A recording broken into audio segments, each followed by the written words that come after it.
sipon at saka ubo kapag yung singaw ng ilog sa umaga.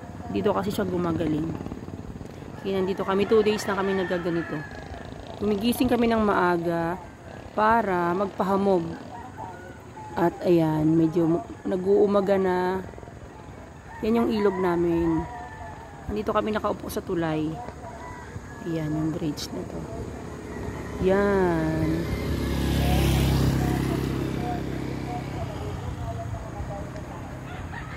Yan yung aming ilog. Ayan, may nagbabangka. Nanghuli siya ng isda kasi mamaya ibebenta na nila yan. So, kailangan mas maaga silang makahuli. Magkakain. Yan. Uwi na rin kami. Pauwi na kami. Si Mangot na aking kasama. Morning.